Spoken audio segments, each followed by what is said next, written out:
আমাবস্যার রাত হয়ে গিয়েছে, এখনো 4 দিন হয়নি।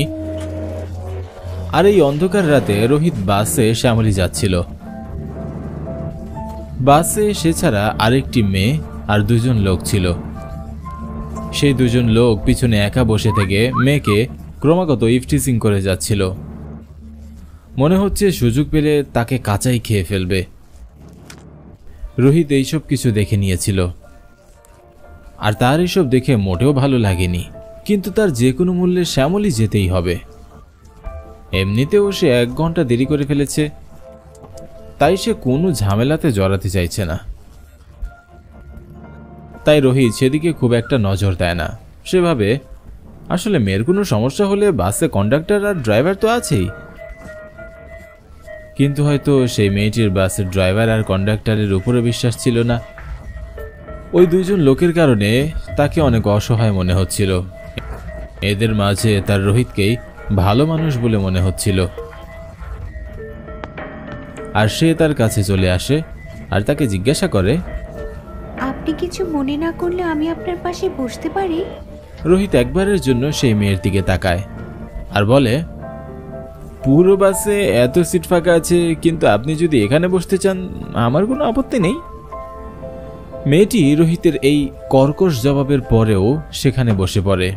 হয়তো তার সেই 2 জন লোকের তাকানোর চেয়ে রোহিতের কর্কশ ভাষাই ভালো মনে হয়েছে। মেয়েটির বসার পরেও রোহিত সেদিকে খুব একটা নজর দেয় না। সে বারবার তার ঘড়ি দেখে যাচ্ছিল আর কন্ডাক্টরকে জিজ্ঞাসা করে, আমরা শ্যামলী কতক্ষণে পৌঁছাবো? রোহিতের বারবার জিজ্ঞাসা করাতে কন্ডাক্টর রেগে যায় আর বলে, ও ভাই, এত তাড়া ছিল যখন, তাহলে বিমানে গেলেন না কেন? বাসে উঠেছো কেন? শ্যামলী সময় হলেই চলে আসবে, শান্তিতে বসুন তো। রোহিত কন্ডাক্টরের এরকম কথার কোনো জবাব দেয় না আর তার ঘড়ির দিকে তাকিয়ে জানালার বাইরে তাকায়। তখনই মেয়েটি তাকে বলে, মনে হচ্ছে আপনার অনেক দেরি হচ্ছে। রোহিত মেয়েটির প্রশ্নের কোনো উত্তর দেয় না।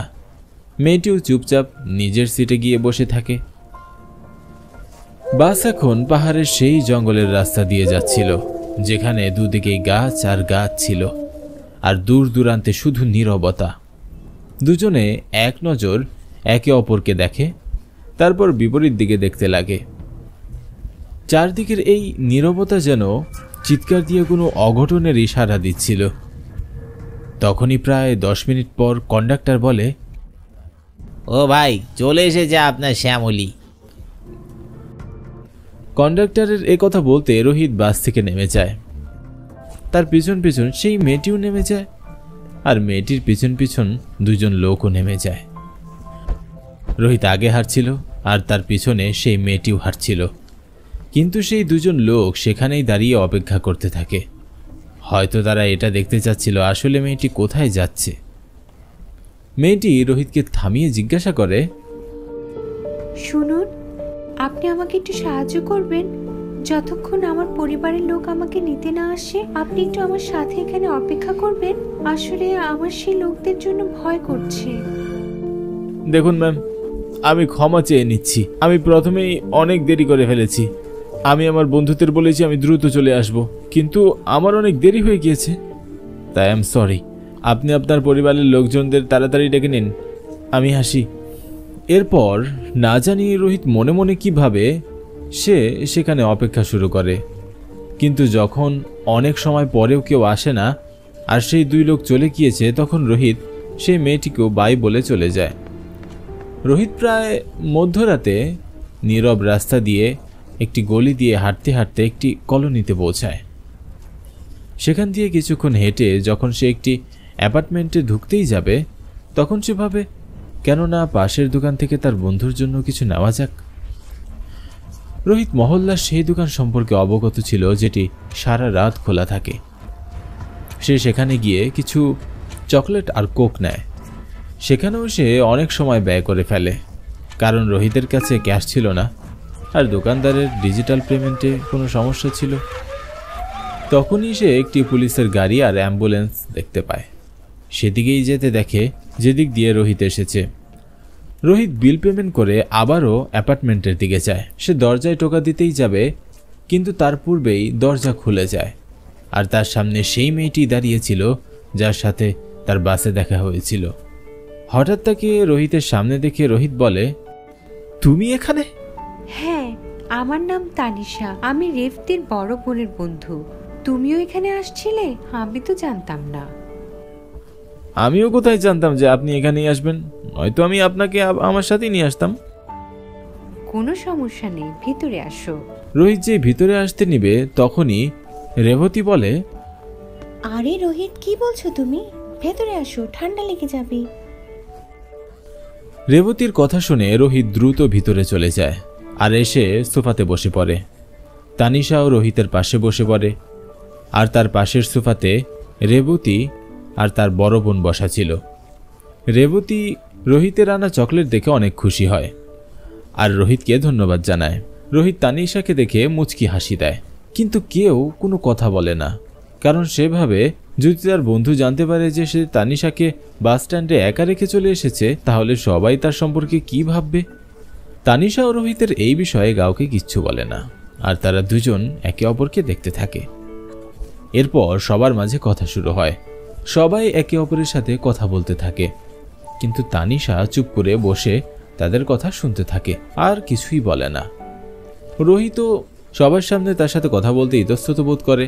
যদি সে তানিশার সাথে কথা বলে তাহলে তার বন্ধু আর বন্ধুর বোন তার সম্পর্কে কি না ভাববে। রোহিত এত বেশি চিন্তা করে যে সে তানিশাকে কিছুই বলতে পারে না। কিন্তু যখনই রেবতী আর তার বোন কোনো কাজের জন্য ভিতরে যায়, রোহিত তার গলা ঝেড়ে তানিশাকে কিছু জিজ্ঞাসা করে আর কথা বলে, আর তানিশাও তার কথার উত্তর দেয়। কিন্তু তাদের ফিরে আসাতেই আবার তারা দুজন চুপ হয়ে যায়। এরপর তারা সবাই খাবার খেয়ে ঘুমাতে যায়। রাত প্রায় 2টা বাজে।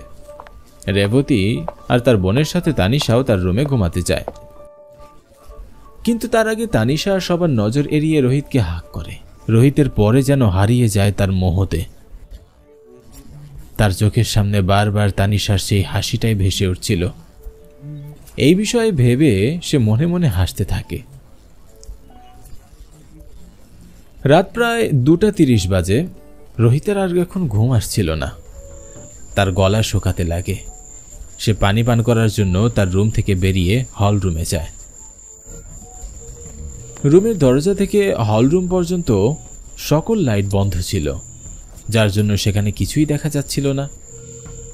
রোহিত তার মোবাইলের লাইটটা দিয়ে হল রুমে পৌঁছায় আর সেখানে গিয়ে লাইট অন করে, আর যেই পিছনে তাকায় তার পিছনে তানিশা দাঁড়িয়েছিল, যা দেখে রোহিত ভয় পেয়ে যায়। যখনই সে দেখে এটি তানিশা, তখন সে নিজেকে সামলানোর চেষ্টা করে আর এমনভাবে ভাব নেয় যেন তার কিছুই হয়নি।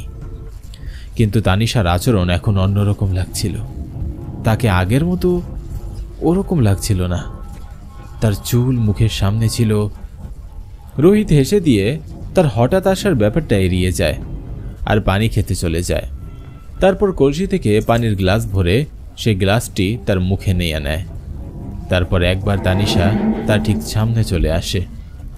হঠাৎই তানিশাকে তার এত কাছে দেখে তার হাত থেকে গ্লাস নিচে পড়ে যায়, আর সে জিজ্ঞাসা করে, কি হয়েছে তানিশা? তুমি হঠাৎ এভাবে এখানে কিভাবে? তানিশা রোহিতের প্রশ্নের কোনো উত্তর দেয় না। রোহিত আবারও তাকে জিজ্ঞাসা করে, তুমি ঠিক আছো তো? এরকম ভূতের মতো দাঁড়িয়ে আছো কেন? রোহিতের এই কথা শুনে তানিশা ঘাড় বাঁকিয়ে তার দিকে তাকায়। তার মুখের সামনের এলোমেলো চুল হঠাৎ করে দুই দিকে সরে যায়, আর সে রোহিতকে বলে, রোহিত, তুমি ওই কোণা থেকে কারো শব্দ শুনতে পাচ্ছ? রোহিত তার প্রশ্নের উত্তরে মাথা নাড়ে আর বলে, না তো, আমি তো কোনো শব্দ শুনতে পাচ্ছি না। তুমি কোন শব্দের কথা বলছো? রোহিতের উত্তর শুনে তানিশার হাব ভাব পাল্টে যায়। তার চেহারা এমন রূপ নেয় যেন সে এক্ষুনি কান্না করে দিবে, আর সে আবারও রোহিতকে জিজ্ঞাসা করে, তুমি সেখান থেকে কারো কান্নার শব্দ শুনতে পাচ্ছ না? কোনো বাচ্চার কান্নার শব্দ? রোহিত এবারও না বলে। এইবার তানিশা জোরে তাকে বলে, কিভাবে তুমি শুনতে পাচ্ছ না? আমার কানের চারদিক থেকে শব্দ আসছে। সেখানে দেখো একটি বাচ্চা কান্না করছে। ওই কোণাতে একটি মা তার বাচ্চার লাশ দেখে কাঁদছে। এটা কে? সাদা শাড়ি পরা বিধবা কে? আর সে আমার দিকে কেন আসছে? রোহিত তানিশার এই অদ্ভুত কথাবার্তা শুনে ভয় পেয়ে যায়, আর তার মনে হয় তানিশার কিছু হয়নি তো। সে তানিশার হাত ধরে ফেলে। তানিশা, তুমি ঠিক আছো তো? এই কথা শুনে তানিশা জোরে চিৎকার করে। আমাকে টাচ করো না রোহিত, ছেড়ে দাও। এই বলে তানিশা জোরে চিৎকার করে আর বলে, রোহিত, ওর হামলা থেকে বাঁচো।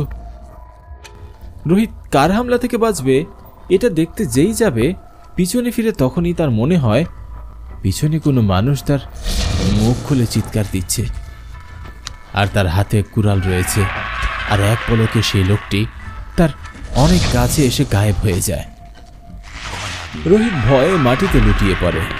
মনে হচ্ছিল যেন তাকে কেউ ধাক্কা দিয়েছে, আর সে তানিশার পায়ের সামনে পড়েছিল। আমি বলেছিলাম না রোহিত, এখানে কেউ আছে, এই কোণাতে, ওই কোণাতে, তোমার পেছনেও, আর এখানে আমার ভেতরেও।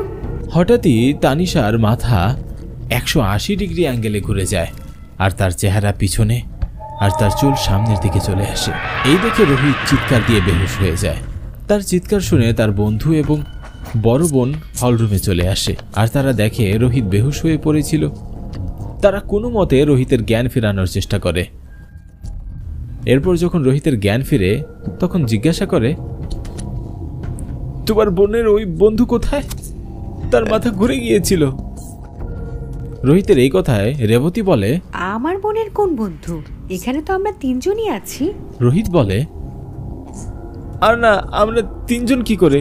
ওই তানিশা কোথায়, তোমার বোনের বন্ধু?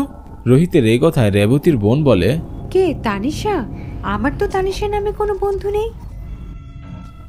রোহিত বলে, এটা কি করে সম্ভব? কাল রাতে তো সে এখানেই বসেছিল তোমার পাশে, যখন আমরা সবাই এখানে বসে কথা বলছিলাম। সে বারবার আমাকেই দেখে হাসছিল। রোহিতকে কাঁপতে দেখে রেবতী সবার আগে তার বন্ধুকে শান্ত করে। এরপর তাকে বলে, রোহিত, বিশ্বাস করো, এখানে আমরা তিনজন ছাড়া আর কেউ নেই। আমরা তো আরো এই ভেবে চিন্তায় ছিলাম, আসলে আমাদের দুজনের নজর এড়িয়ে তুমি কাকে দেখে আসছিলে। আমি ভেবেছি তুমি হয়তো ট্রাভেল করে ক্লান্ত, তাই এমন করছো। এই কথায় রোহিত বলে, তুমি কি আমাকে পাগল ভাবছো?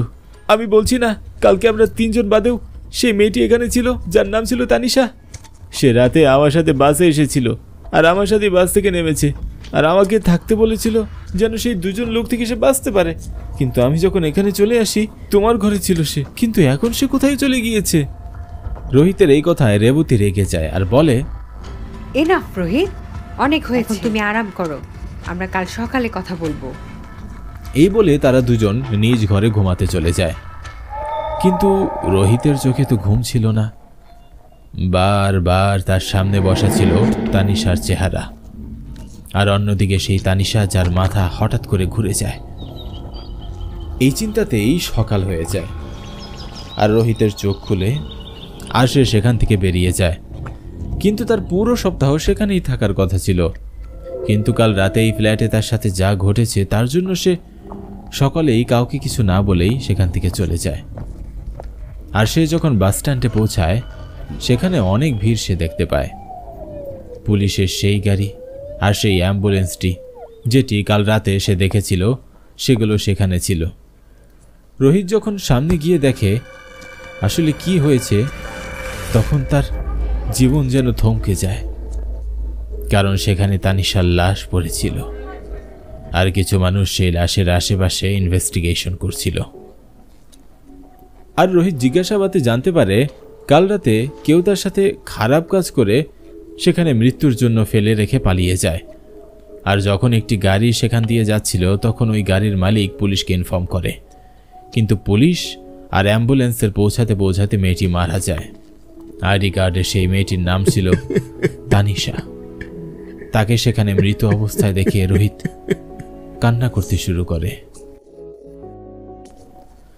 পুলিশ প্রথমে ভাবে রোহিত মেয়েটির পরিচিত, কিন্তু যখন তারা জানে রোহিত জানে সেই লোকগুলো কারা এগুলো করেছে, তখন পুলিশ রোহিতের সাহায্যে ওই শয়তানগুলোকে ধরে ফেলে আর তাদের কঠিন থেকে কঠিনতর শাস্তির ব্যবস্থা করে।